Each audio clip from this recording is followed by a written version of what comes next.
This is the Troutbitten Podcast. Troutbitten. Troutbitten? Troutbitten. Troutbitten. Troutbitten? Yeah, Troutbitten. Troutbitten. It's about trout. Wild trout. This is Troutbitten.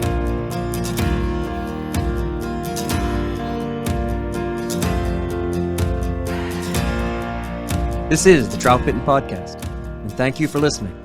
I'm Dominic Swantowski, the owner of Troutbitten and the author of Troutbitten.com. Tonight's topic is secrets and spot burning, and it's going to be a good one. But here we are, kicking off Season 3 of the podcast. It's exciting. I'm happy to be back with my full group of fishing buddies, and in this season, we're ready to talk about all things fly fishing for trout again. Season 2 was a tightly focused skills series of 10 episodes, and that was great. We'll do it again, maybe in Season 4 with another topic for a skills series. But those are loose plans and easily shifted. Yeah, I guess I've always kind of run things that way. I've learned not to stand in the way of something that's growing, which is easy to do if you have too many expectations or plans for things, I think. So the podcast, now entering Season 3, is installed as a permanent piece of Troutbitten. It's not going anywhere. Troutbitten has become a multimedia company now. Along with the videos, this podcast, and over 800 articles, Troutbitten has become something far bigger than I ever imagined. It's pretty amazing to be part of, really. And that's kind of how I feel, like I'm at the head of a ship, but just sort of watching where it's going to go next. I do work hard at creating things that will last. That's what I've done from the beginning, and now it pays my bills, feeds my kids, buys their baseball bats. Creating, that's the thing. That's the biggest reward in my life. That's what fills me up the most. I remember watching some videos a while back and saying, what's the point here? I just didn't get the purpose of the video. But then I watched a photographer's vlog, and he said something that really resonated with me. We just want to create things. And if we can do that, create videos, articles, photos, podcasts, and then be paid for it, that's the dream of any artist or creator, right? Really, that's how Troutbitten works. And I feel extremely fortunate that all of this is my career. And it works because of you, the listeners and readers, the fishermen who care about this stuff and find value in it. My buddy Mark pointed out that my business model is to create stuff, give it away for free, and hope that people support it. That's true. And I get a ton of kind compliments, messages, and things where people ask how to give back to Troutbitten. Well, the most important thing is to support the companies that support Troutbitten. That's how this works, right?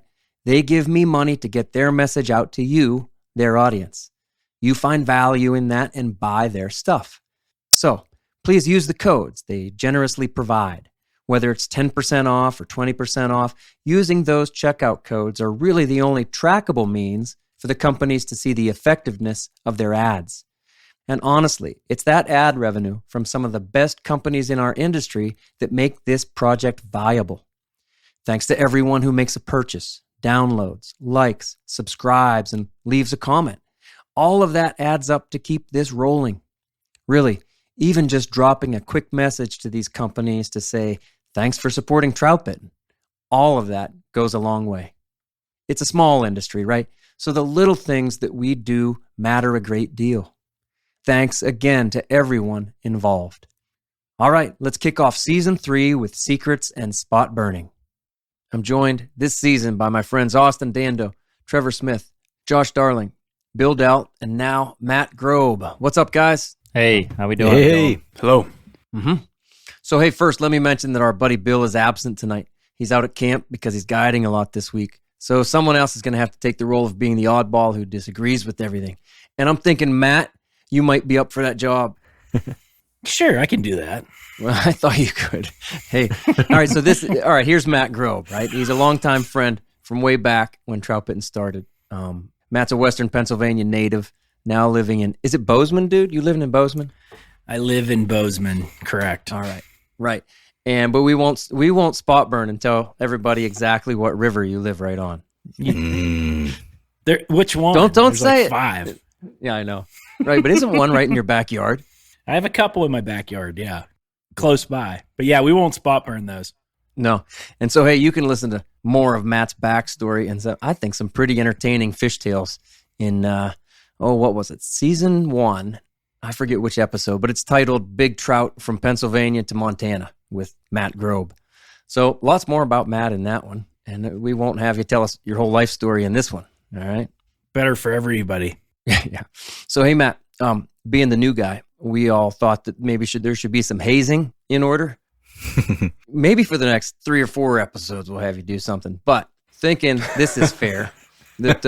So in one of the episodes from season 1, we all talked about the dumbest things that we've ever done on the water. So what do you have? How dumb are you? Give us something. Oh, man. A couple come to mind, but I'll do one relevant to my time here. Both of them actually happened here. I had 2 guys from PA come out. This was probably, I moved out here July 10th, 2015. Yeah. Started exploring waters. My buddies come out in September. And we're in, I'm in exploring mode, and I go into this remote meadow stream in grizzly country. And, they come out, they don't have bear spray. So I'm like, all right, like we're all fumbling, we're all more excited about fishing than anything. But it's like, look, out here, it's no joke. Like you need to be somewhat mindful that you're in grizzly country. So somewhat. I'm going through the bear spray thing with these guys, where to attach it. Cause it's awkward, if you put it, you don't want to put it in your backpack, right? You actually need to get it if you need to spray a bear. And so the guys were asking me how much pressure to put on this bear spray. And so I'm like, all right, well, I'll click off the safety and I'll just, we'll just shoot it. Well, dude, the spray can was faced to me and I hit it. And it blasted the 3 of us with bear spray. No joke. Fishing rods, everything. I sprayed my guests and myself with bear spray. And it was the most horrendous feeling any one of us have ever felt in our life. Like, we were all like, hands out. Dude, are you okay? All that kind of thing. And then so that was awful, right? Yeah. Oh, there's more? We ended up regaining our composure. And and my mono leader had remnants of bear spray on it for like 5 weeks. Like every time I would like put the leader in my mouth, I would get bear spray.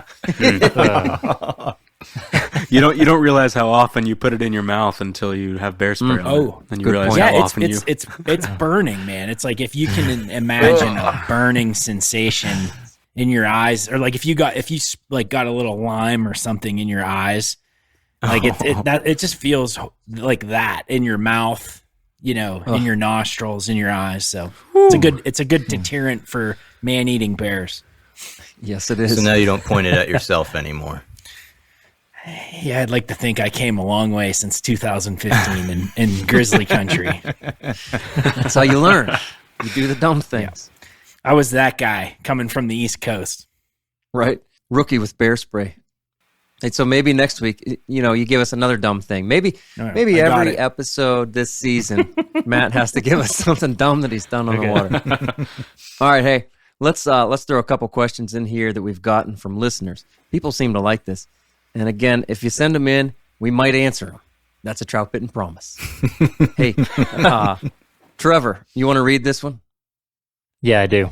Hey, this question comes in from Matt, who lives in Austin, Texas. So he says, Dom, you talk a lot about being efficient, and that starts with knot tying. I've spent time trying to learn your 3 necessary knots, but I still struggle quite a bit.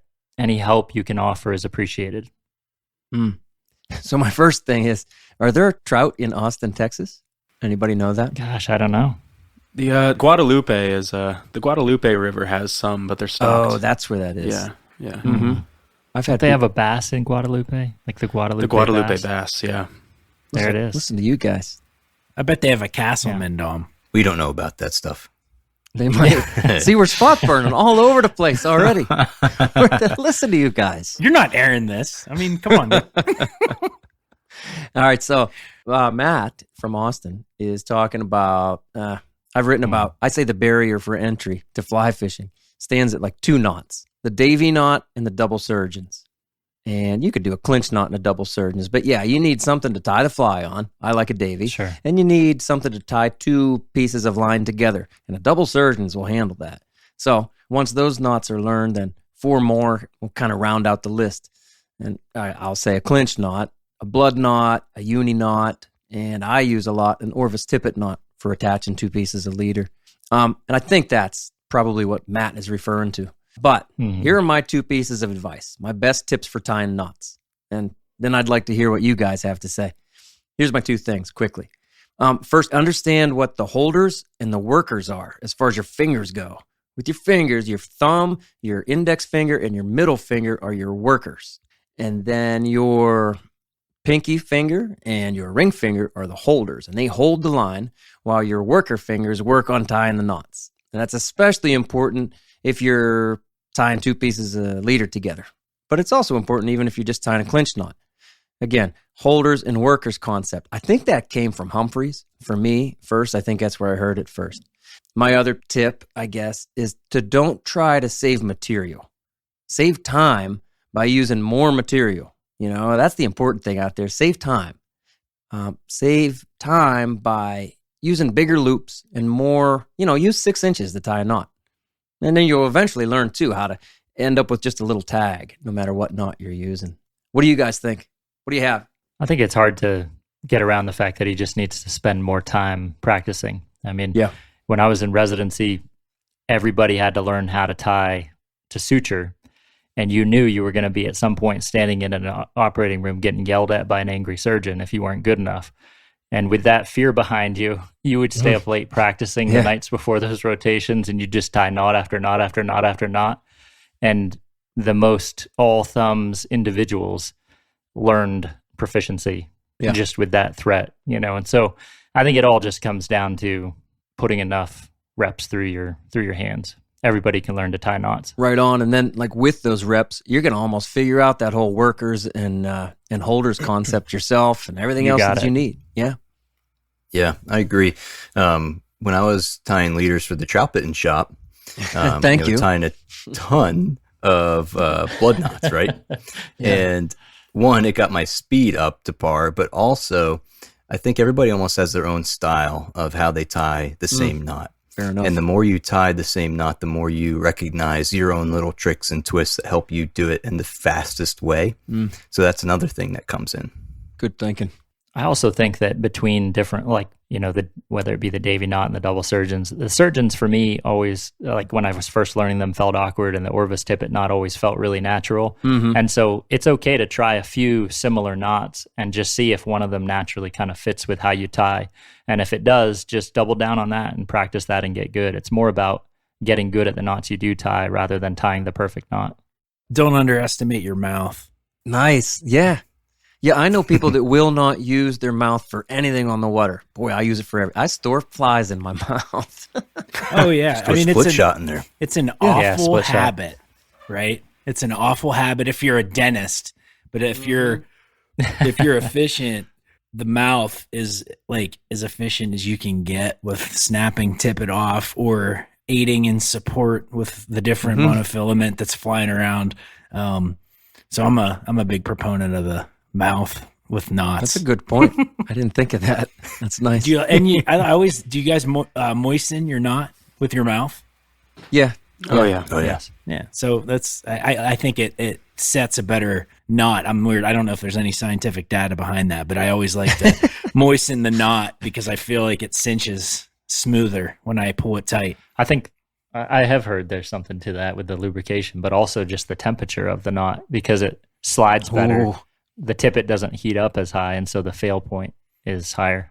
You see that, Matt? So you said don't get science. thermal damage. And Trevor jumped on. You see that?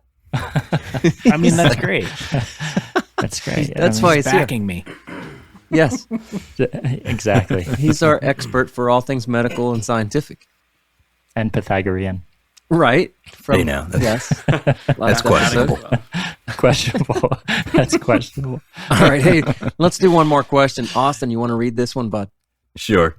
All right. So Peter J. through email asks, "Hey guys, my friend and I have a disagreement about something. What's the most difficult skill to learn in fly tying?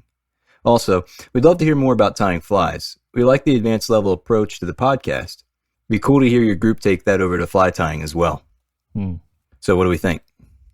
On fly tying, I'm gonna jump in as far as what's challenging for me and what's always been challenging, but it's being patient enough to measure the proper saddle or feather for the proper size hook. So when you're, wrapping, a Catskill tie dry fly or whatnot, I always have a issue getting the correct tackle length. And when it gets to like 20s and you're sitting there picking through the saddle and trying to dial in that, and I even have a tool, right? But I'm so the gauge. I go so quick. I need to take a deep breath, slow down, and measure the hackle so it actually fits the hook. So I don't have a weird dry fly flying down the Madison River that doesn't look natural. They'd never eat it. No, they would eat it, but that's neat. I didn't think of that one. For me, deer hair used to cause great anxiety. Right? Mm-hmm. Josh, go ahead. Well, yeah. As we got into more into night fishing, I started using deer hair a whole lot more than I ever used before, and I just learned very quickly that is just not fun to work with. I still dread the days. I'll tie like 8 or 9, back half bodies, and then I'll just do all the deer hair in one go.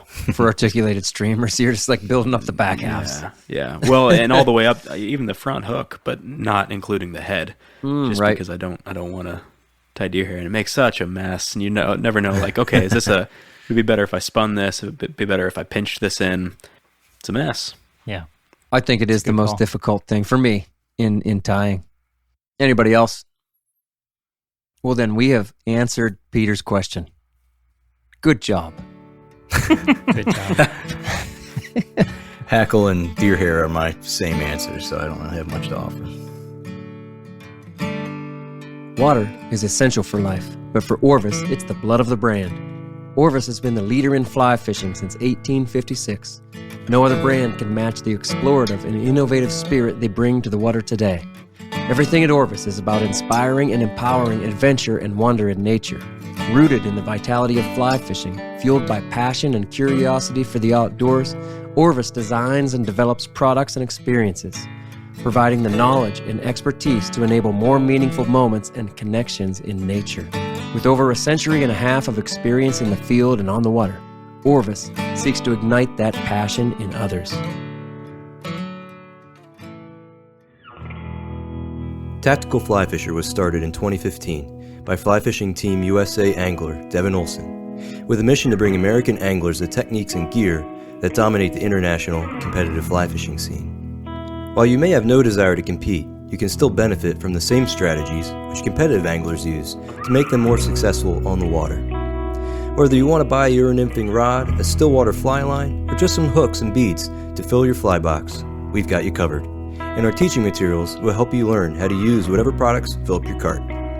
Head on over to thetacticalflyfisher.com and use the code TFF10 to get 10% off flies, fly tying supplies, or terminal tackle. All right, guys, let's do it. Let's talk about secrets and spot burning. Where do you want to start? Do you think fishermen are a secretive bunch? They should be. Nice. Yeah. Not secretive enough. How long have they been in the game? That's a good question. All good stuff there. Why should they be, Trevor? Yeah, that's fair. I think that there are things that are more important to be kept secret than others, but I do think that part of fishing and being a fly fisherman, even if you're going to fish with buddies, is allowing them their own exploration and experience of discovery. And something that I enjoy the most about fishing is not being taken to a specific section of river, shown a hole, told where to stand, how to cast, put the fly tied on my leader. Like I want the experience of discovery myself. Yeah. And so, there's a self-serving aspect to this where I want our secrets well kept to some extent, but those who earn them properly deserve to have a part in that, and I think that it's one of the things I love about fishing. That's thoughtful. It really is. I like that. I think the rivers, there's like a reason that some of the rivers aren't well known in every state. right? There's rivers that aren't well known, and there's a reason for that. And I think we all have a handful of our rivers that are going to be Fly Fisherman Magazine rivers and on YouTube videos and are written about in books. But there's and I think there's a level of anglers that flock to those just because that's kind of what is known. But to Trevor's point, when you start exploring and you find these rivers that you didn't read about in a book or you found on your own, and they fish very good, right? Big fish, numbers, whatever. There's a reason that they weren't easy to find out about, and I think the angling community should respect that, no matter what state you're from. And those places become like that because most anglers aren't willing to work for it and go and find those places. And so then you end up with these rivers and streams that have better fish, and that, I mean, there are lots of reasons for that, but that have better fish or more fish, or, in some areas where pressure matters a lot or less pressured. And a lot of that's because most fishermen that we deal with are the people who are looking at the magazines and the videos and the books. And I'd say that it's a small subset of fishermen who are looking for the things that aren't in the books and the videos and the magazines. I think that like the books and the magazines and stuff, I think that's where you start. I feel like that's kind of where I started too, right? And when you're first starting out, you want to go to places where you're going to at least be fishing over trout. And so I know that I kind of went to the spots everybody talked about. Hell, when we went out to Montana, Dad and I fished. Am I going to spot burn right here? And we'll talk about that in a minute. Dad and I fished the Madison and the Gallatin. Bastard. I did it. No, but really, Dad and I figured like, hey, we're going to go, to these big blue ribbon trout streams that everybody talks about. We were very excited to fish them. And now if I lived there all the time, like you do, Matt, I would probably know a whole bunch more rivers, streams, backcountry stuff, and I wouldn't tell anybody about those. Once you've fished for a while, then you're more willing to explore, I think. And I do the same thing around here. I found myself doing that. And so that's the point. It's not like people don't want to be an explorer. First, they want to kind of explore the game of fly fishing and know that they can catch a few trout. And then they might be willing to almost waste a day exploring that river that not everybody talks about. Yeah, and that's why there's a barrier of entry to get to that point where you're catching good or more fish. Dom, how many times do you think I fished the Madison last year? I would have thought a lot, but you're going to say few? Once. No kidding. Really? Wow. 78 days out on the water. I fished it once. Wow. That is it. I mean, yeah. And I know the waters that you're fishing. I mean, we talk about it. But boy, I still would have thought you'd have fished the Madison more than that.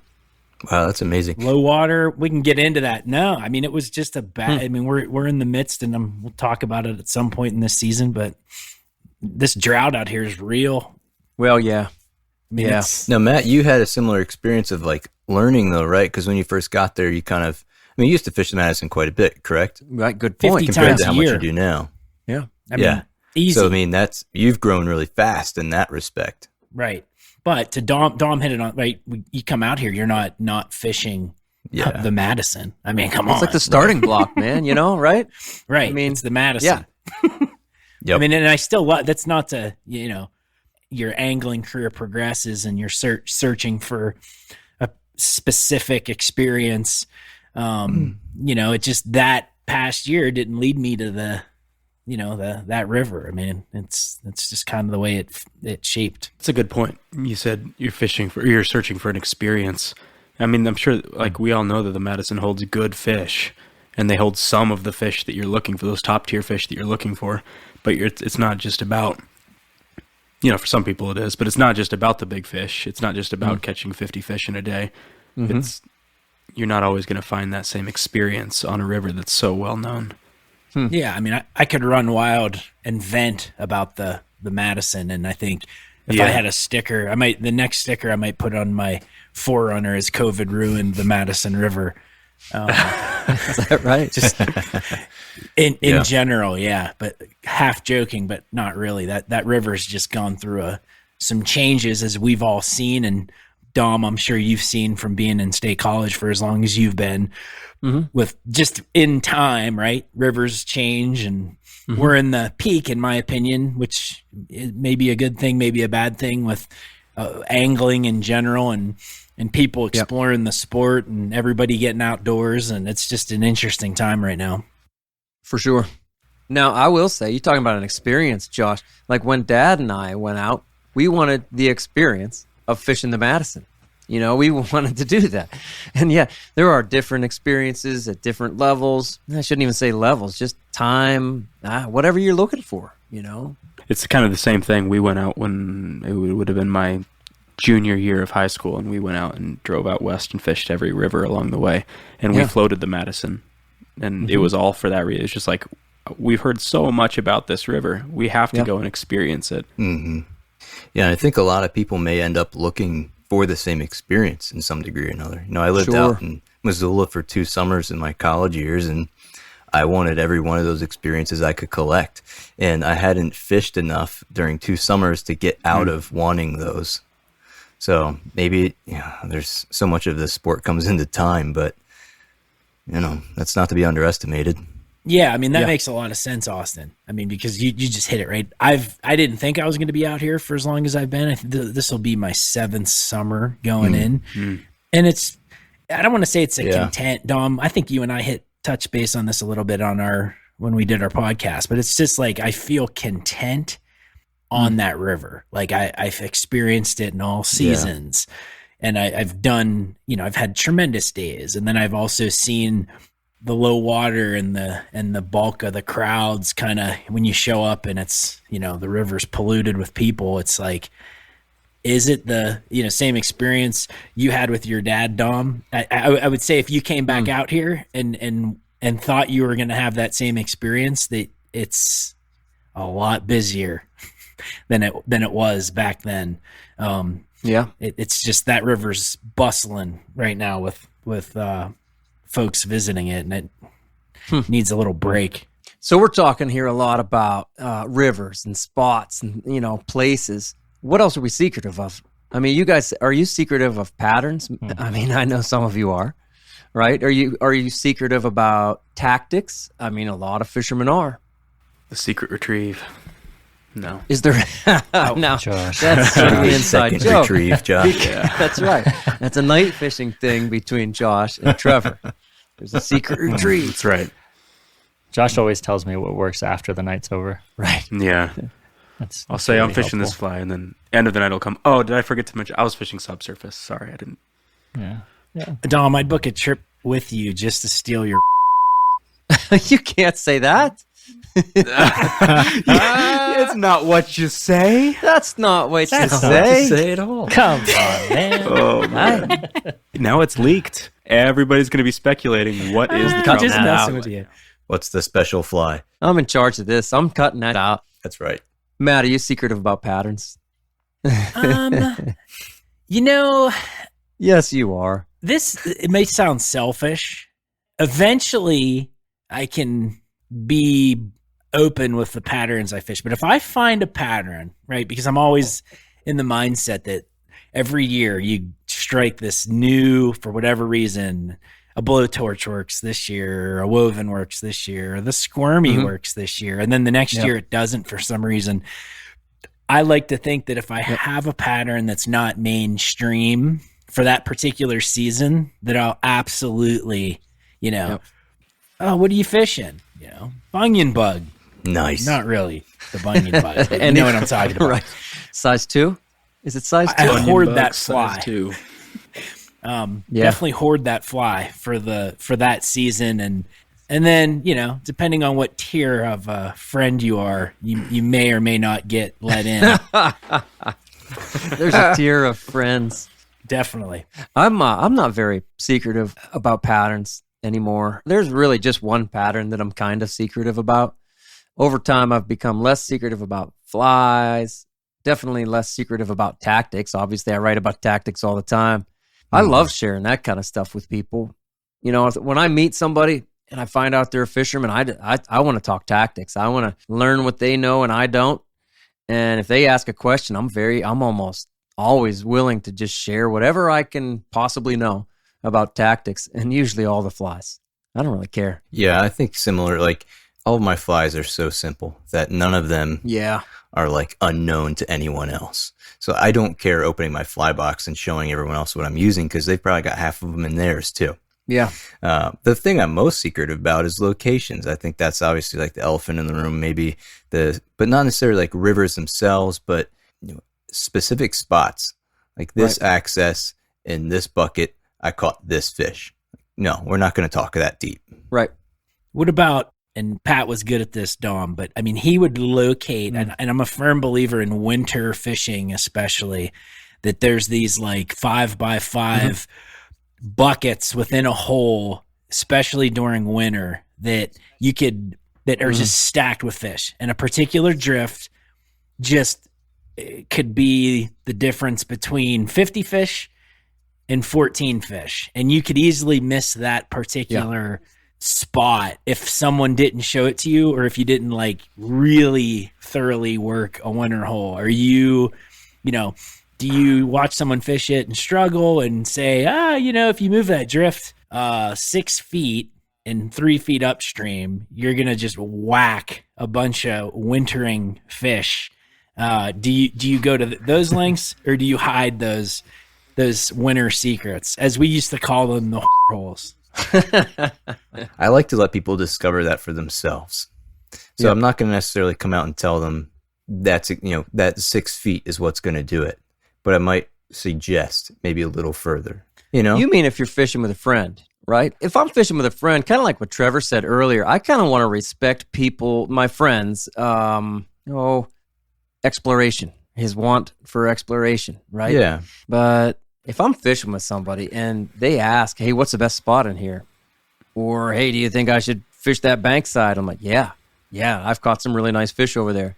Usually, once I'm fishing with somebody, I'm pretty open about stuff. It's the secrets with strangers that I'm not so willing to share, Yeah. Especially spots. Yeah, that's a difference. So let's move into spot burning. I think the biggest secrets of all are our fishing spots, and that's kind of what we're getting to. These are the places we love and we fish and we hold close because they're special to us.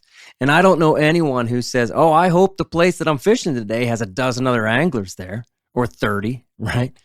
Like, even the most social fisherman wants some space and some privacy and some peace out there.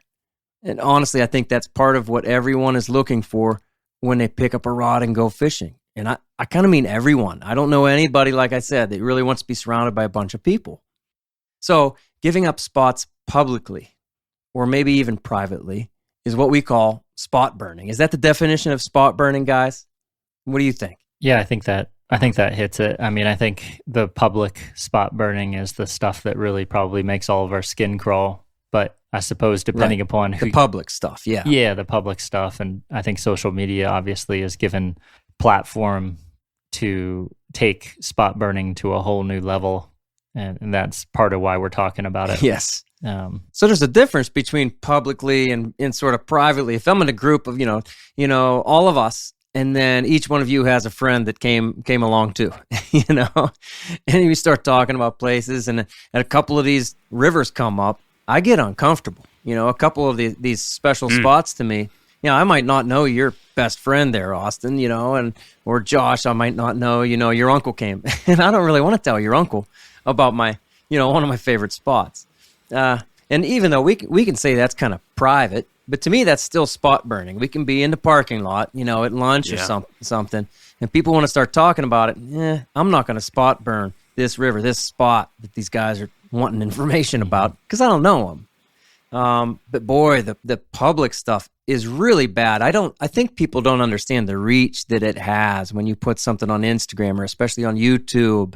It can really, really change things. Have you guys ever had this experience? I have spot burned unintentionally just by my phone knowing my location all the time. Yeah, you got to be careful of that. Yeah. This has gotten ridiculous. So a couple of years ago, do any of you use Snapchat? Sure, Josh. Okay, so Snapchat has a it's what we young people do. It's it's got a location feature on it where you can see where your other friends are. I was fishing one day a couple years ago, and it was a good day. I caught a fish that I thought was worthy of sending a picture to a couple people. So I took a picture with my phone, like on the release, and I sent it. Austin, I'm sure I sent it to you. I sent it to a couple other people, and one guy responded with, "Hey, that's a good fish for that stream. I'm gonna have to check that spot out." And I was like, "Wait, what? What are you talking about?" That's the worst. And I fished for a couple more hours thinking about it. Like, how did he know? I showed nothing in that little film. And I asked him later. I sent him another message, and he was like, "Oh, your location was on." And so I could see where you were at exactly. Mm-hmm. Oh. And it's been off since then. Yeah, good. Yep, that's a good point. I've done that to my friends. They'll send me a picture if you save it, and you can tell where they were. Make fun of them for it. There you go. Turn it off. I know I personally have had experiences where I've spot burned a place dear to me and then kind of felt the repercussions the following year and then the year after that. And it kind of made me sick to my stomach as far as blowing up a spot. Was this publicly or privately? It was public. I mean, it was all before Instagram, before Facebook got mainstream. Yeah. This was a blog that I still write occasionally, but it was just used it as a personal diary almost to log too much information and didn't realize who was looking at it. And then before you know it, there's people that, knew me when I was fishing in that area. And I was like, what, of course I know why, because there was big fish, and that alone, right? We're talking spot burning. I mean, how often are we really just talking about spot burning big fish, or are we really spot burning all types of streams and all types of fish? What does everybody think on that? That's a good question. I mean, when we were saying the Madison River earlier, were we spot burning? Nobody wants to answer it. That's what's different between here and there. Well, that's what I was just gonna say. Go ahead, Josh. Yeah. We were listening to music and talking with someone about this a couple weeks ago, just about how different it can be with rivers of that size, where you've got hundreds. Well, and I might be showing my ignorance here, but hundreds of miles of stuff versus a 50-mile stretch of stream at the most. Yeah. If that, exactly. Yeah. Yeah, like we're saying the Madison, but I am not going to say, any of our Central PA streams. And I don't care that lots of people here could name, many of our Central PA streams, because that's not really the point. I'm not going to say them. Is that because I live here and I'm more protective of these streams, and all of a sudden I'm disrespectful and I keep saying the Madison River out loud? Am I actually still spot burning? Like, I don't want somebody to say one of our Central PA streams right now. I think some of we've used this term before, but like conversations are always more nuanced than people give them credit, right? And it matters who you are when you're saying that stream name. And so as a guide in central Pennsylvania, you throw out a stream name, and that has a lot more weight to it than, say, somebody who fishes once or twice a year. For us here in Pennsylvania to throw out the name of a stream out west, unless we are out there fishing routinely and putting in 50 days a year like Grobe is, I think it just carries less weight to it in some regards, I think, than, so I don't think it's necessarily as simple as like it is or isn't spot burning, but the degree of spot burning is certainly different. Right? There is. It matters too. And Matt, you brought this up. If I make a YouTube video and I say the biggest trout I ever caught on, Laurel Run, or I just say fishing Laurel Run is my title. That's two different things. And one's pretty bad spot burning. The first one is pretty bad, especially if it's a small stream like Laurel Run. And I'm saying Laurel Run because there's probably 100 of them in the United States. Yeah. If I'm trying to brag about a big fish, all of a sudden that's going to draw a lot more attention. Like what you're saying, Trevor. Nuances. Well, and it's regional, Dom. Like you said, I mean, let's be honest. How many of us have gone out to Montana and like you're not thinking, oh, I'm going to hashtag the Madison River and wonder about spot burning that place, right? Am I out of line by saying that? I don't know. Like going back, I lived in Montana. I lived in North Carolina. I fished a lot in Virginia when I was there. And now I'm back in Pennsylvania.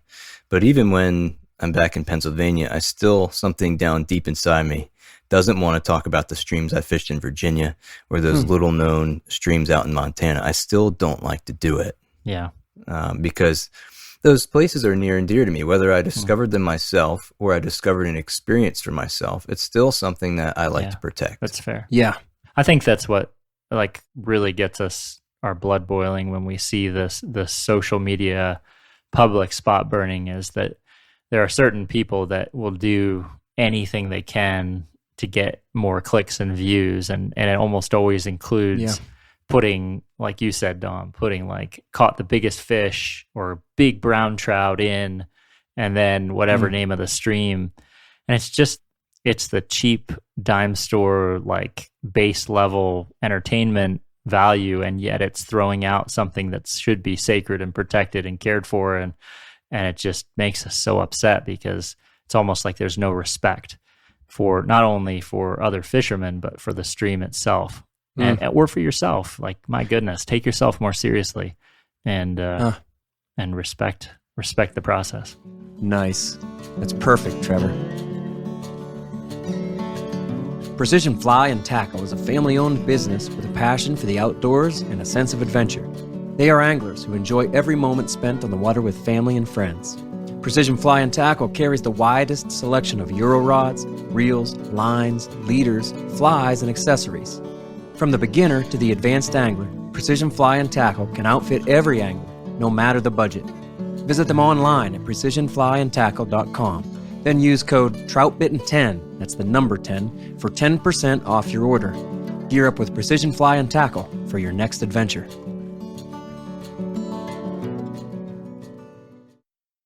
Maybe this is the most important thing. Matt, you said earlier, actually your first response was like, well, how long have you been in the game? You know, I said, should we be secretive? And you're like, well, how long have you been fishing? That kind of shows.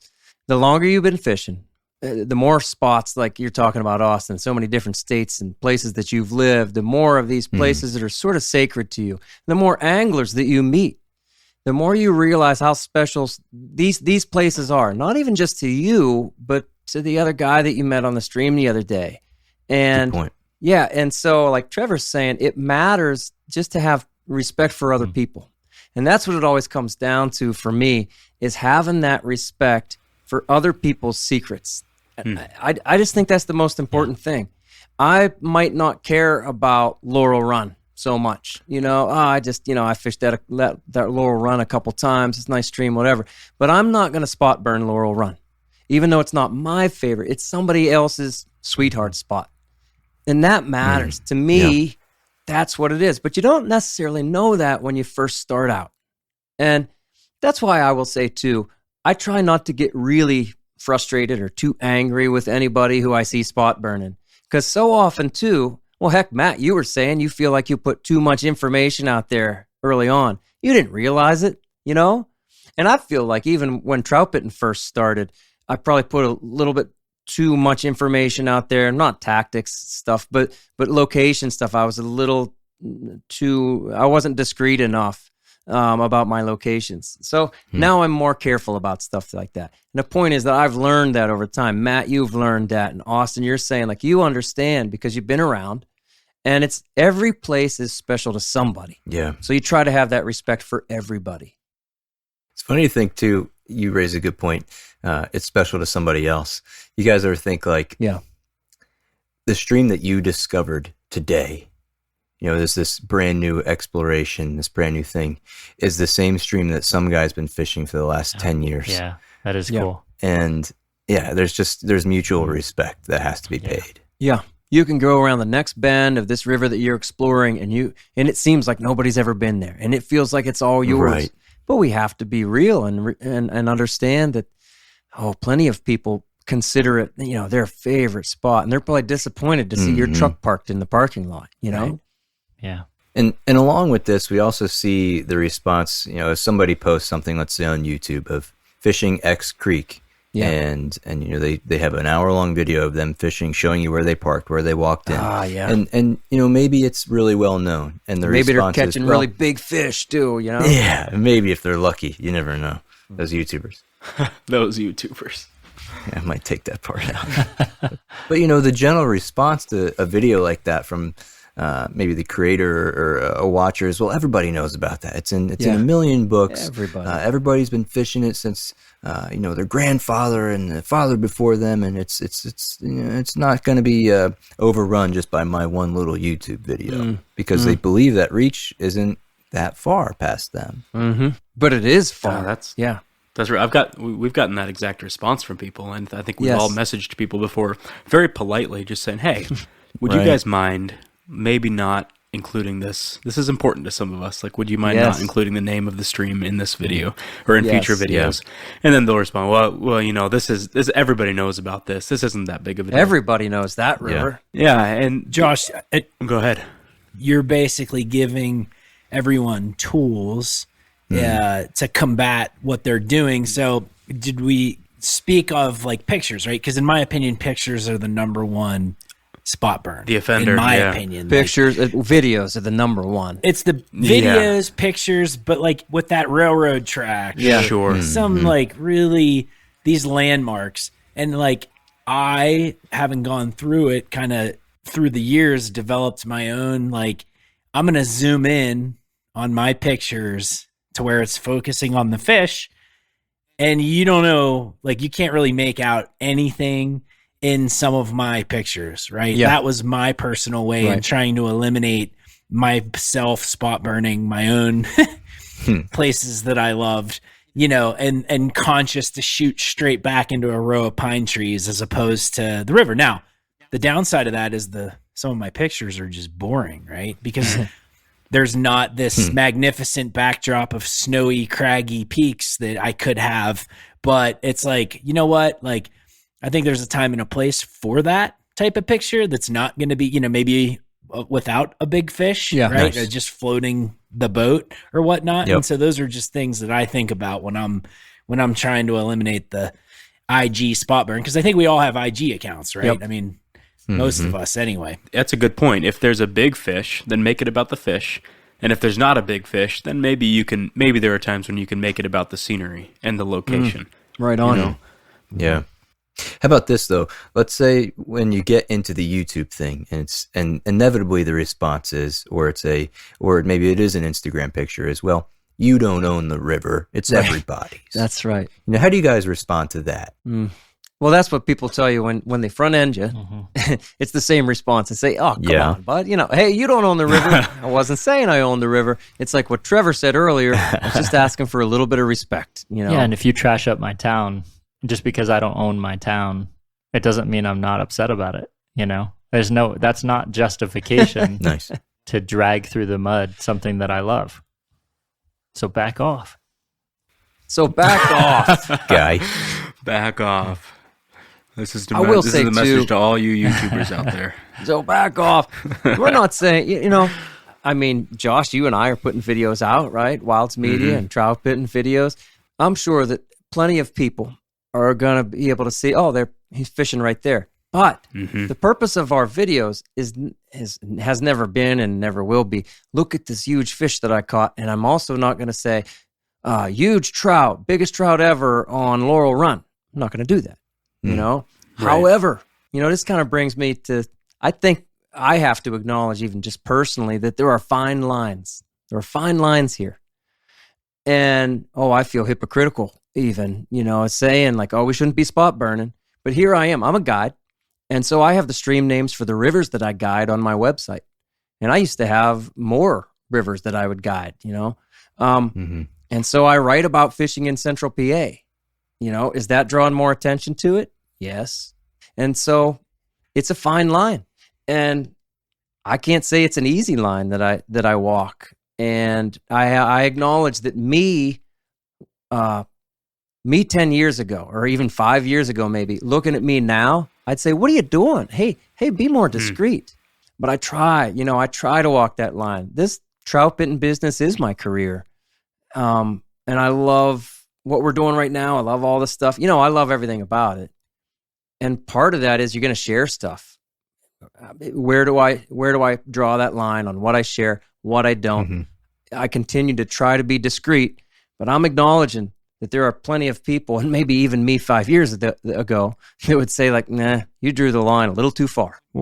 Dom, I think you're marketing, a technique and a skill, not to speak on behalf of Troutbitten, but like you're marketing education and skill and learning how to use a unique technique where maybe there's a large contingent, maybe not large, but maybe a contingent out there that's marketing jamming a fish in the picture with snow craggy peaks in the background. That's true too. Right? I mean, and so you wonder like, man, what's fly fishing become? Is that what's filling trips? Right. Long arm and an 18-incher. Well, I used to post more big fish pictures, but I try to be very careful about that now. And we're talking about that. And I recognize that that's really what draws attention. And that's really what makes it more spot burning, really. Spot burning and worse spot burning. So I'm careful about that. And like you say, Matt, I mean, I think we know what Troutbitten is trying to be about. It's about this experience and about the learning. And you can have that experience on any river. It doesn't matter where Josh and I shot the last video. You can have that same experience on your river. So I like to think that, we're not drawing too much attention to just one location. Dom, I remember maybe 6 or 7 years ago now. Yeah, you mentioned you used to post more large trout photos. Yeah. And, maybe that can be pretty fun or maybe addicting to post the next big trout photo.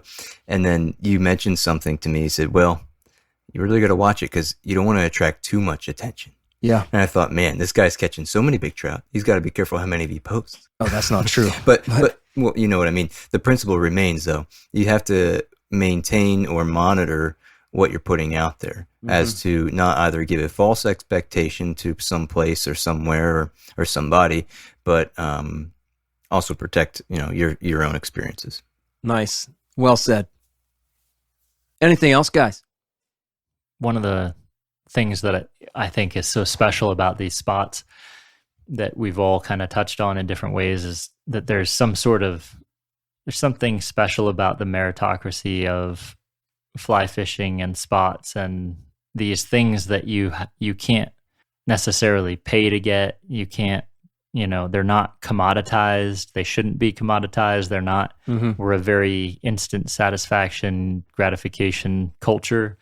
And yet there's this deep sense of enjoyment and satisfaction that comes from hard-earned time on the water that reveals these spots. And it goes against the grain of our, natural kind of, or at least our society, in a way that really makes us kind of value them, I think, in a way that's it has more depth to it than we maybe even can acknowledge or understand. But I think we all are kind of feeling it when we talk about these topics. You just feel this pull at something that's like we're all trying to get out into words and externalize and process through. But there's a reason that we all have these visceral kind of reactions when we talk about this and when we think about people that have sort of drug spots that are special to us out into public forums. So I think that even just that shared sense of this, all independently, and many other anglers out there that are going to listen to this are going to feel the same thing. I think that's what rings true about this topic. We don't have to prove it. It's proven by the very fact that everybody listening to this is going to have a natural response and reaction to this, I think. Yeah. And so I think it's just a neat thing to kind of share together. Yeah, it's like So I got something real quick. Go ahead. Yeah. I was just going to say, so what lengths has anyone gone to hide one of your spots or throw people off? And I'll start the conversation, and maybe I'm just the only dirty guy around, but I've definitely taken a picture of a wonderful stock trout river in the second week in July back in PA. With maybe some orange water in the background. And then on the next shot of Instagram, throwing up a hog boy. Yeah. Yep. That's pretty great. I used to post pictures of fish and hashtag different states than the one I was actually fishing in. That's nice. Yeah, that's nice. I've definitely done that. Deception. I like it. Josh, I'm still waiting for you to construct a background for my daytime namer. Oh, I know. Yeah, Trevor sent a picture of it. There's a very, very obvious bridge in the background, and yeah, he can't post that. Yeah, We'd all be upset if he posted that picture, so he sent it to me, and he's been waiting for me to put in a new background for him. So have you ever gotten any slack on social media because of that? Because I have. I've actually gotten nasty messages for blurring a background. For blurring it? There's a contingent of, for blurring the background. There's people that are upset that you don't have the background there. It's just interesting though, right? I mean, it's just like, I don't know, man. Like maybe I shouldn't post. Don't make me feel bad about my fish. Fish posting is like its own thing. You know what I mean? You probably post more fish pictures than it's so funny. It's its own thing. It has its own weird set of rules, and there's communities based on fish posting. And I don't know. You do that, but then again, you catch more big fish than the rest of us, so you have more of those show-off fish, I guess, to show. I get there's a little circle of people out here that call instead of long arming it's grobing out the fish. You have your own terms. That's good. Yeah, it's just like, well, what do you mean I'm I'm not. Do you want me to measure it? Would that make you feel better to know that it's 24 inches? Right. I think one of us here might be so secretive that we've caught more big fish than anybody else, and nobody else is ever going to know about it. And the pictures just will never be shared. That's right. That's right. And that's the smartest angler there is. Exactly. Hey, I have one more question for any or all of you. Do you have any secret spots or secret flies, let's say, that you've never told anybody about? Any of us? Josh is nodding. Yeah, I do. Nobody even wants to admit it. I'll go first because I have it easy because I live out here now. You would think that I might be more open, and Austin could tell you this because he's texted me a few times and in response, where were you fishing? Matt's Creek. Matt's Creek. There you go. Creek. And you would think that what would I be worried about? Right. 3,000 miles away, 30-hour drive away, letting it go on a little whatever place I like to fish. But I keep it. I keep them deep. So I got a handful of spots out here that only blood will know. Only blood, Grobe family blood.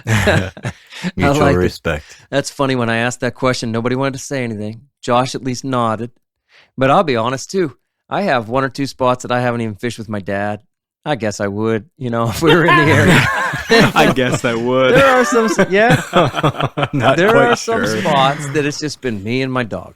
Yeah. I feel like I have those spots, but a lot of you have fished the similar places, but I'm not going to call out the specific place, I may assume you've been there before, but I'm not going to tell you that's my secret. Yeah, I'm not assuming that any spot that I know you guys don't know about. It's more so, it gets really specific. It's the things like Austin was saying earlier. It's that spot within a spot. It's the prime lie that I think I know about. It's the bucket within a hole, I'm a little, within this group, I really, truthfully, would enjoy one of you catching a big fish as much as I would enjoy catching it. And so I'm happy to... I believe that. Yeah, I know. He's the only one that I know. And so I do love this group for that reason, because I feel like it's a safe group within which I can sort of enjoy that aspect to which otherwise I just kind of keep it closed within. And I don't know. I have some spots that I haven't shared with you guys just because we haven't fished there. But if we ever fished there together, I'd tell you where I caught the fish, and I'd hope you caught them. So when you get asked directly about a certain, let's say you let a picture slide and someone asks you directly, do you tell them a fake creek? Yes. Or do you tell them you caught it on a famous creek, or what's your go-to I there? say if somebody's bold enough to ask me, I'll be bold enough to just say, I'm not telling you that. Yeah, I say that's expensive information. Yeah, hey, there you go. Like you find whatever way you want to, say it. But I've looked people right back in the eye if it's, we're one-on-one, and I'll be, no, I'm not telling you that. Don't be bold enough to ask me, because you're going to get a bold response. People ever get offended, Dom? Yeah, absolutely. Do you ever get, yeah? Yeah. I've had that situation at least a dozen times. I'm not telling you that. That's my response. There you go. This past week, I was at a coffee shop working on a video, and a guy sitting next to me at the coffee shop saw that I was working on a fishing video, Yeah. And he was like, "Hey, you fish," and we got to talking, and he showed me some pictures, and that made me,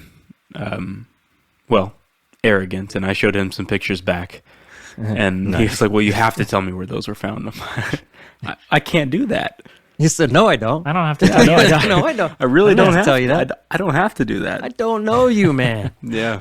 Come on, guy. Yeah. We're just bragging about how big our fish are. That's right. Come on, guy. Yeah. Yeah. But some people are also bold enough to come. Like I worked in the fly shop throughout school, and there's a number of people who the first thing they couldn't wait to do was come in the door and show you the picture of the fish they caught, and also tell you exactly where they caught it, because they want you to believe that they're the coolest fisherman there is, and they want this validation in what they did. And maybe those are the people young in the game. I often found that to be true. Yes, that goes right back to what you said first, Matt, is how long have they been doing it? And it is that experience that eventually teaches you maybe the mistakes that you made. You drew a little too much attention or a lot too much attention to a spot. All right, so there it is. Thanks for a great discussion, guys. That was a good one. So secrets are part of the legacy of fishing. And I think exploring and locating places that are special to each of us is part of what keeps us coming back. We like to think that we've discovered something, that it is uncommon or unknown. And we learn that sharing that information with the wrong people or in the wrong way can easily destroy a secret by making the uncommon common. There are two kinds of secrets, one that's truly tucked away somewhere unknown, and one that's right underneath a fisherman's nose. The remote and unknown places, well, there aren't many of those left. And maybe it's just population growth. Maybe it's the rise of a sport that prides itself on discovery. And maybe it's just that fishermen are a friendly bunch that drink too much and like to brag about a good catch now and then. Nothing that's written down in magazines and placed on a list for destination fishing can fairly be called a secret. And yet within these rivers, a deeper realm exists that the traveling angler will never find. A good river requires your friendship before it reveals its best. You get to know it first. So even Blue Ribbon water has its guarded locations. There are secret spots that lie open in plain view, often walked through or passed for the next deep gut or undercut bank. They're the best kept secrets of a popular river and worth protecting, just as much as the off-the-grid freestoner that holds a nice population of wild trout and no one else seems to know about. As for spot burning, it's bad because of what it does to other anglers. Every piece of water is someone else's sweetheart spot. So we refrain from naming names and locations out of respect for everyone else, for everybody else who fishes that water. And if you hear yourself saying it's okay because everybody else knows that river, think again. And that's our take on it. Hear, hear. Trevor, will you read us out? Yeah. So remember, Troutbitten.com is a free resource for all anglers. With over 800 articles, there are stories, commentaries, tactics, tips, and more. Find what you like through the top menu and through the search page. Navigate by way of the categories and tags too. Thank you for listening to the Troutbitten podcast. Please give the show a 5-star rating on Apple Podcasts and leave a comment, because that really helps. Until next time, friends, fish hard, enjoy the day, and find your life on the water.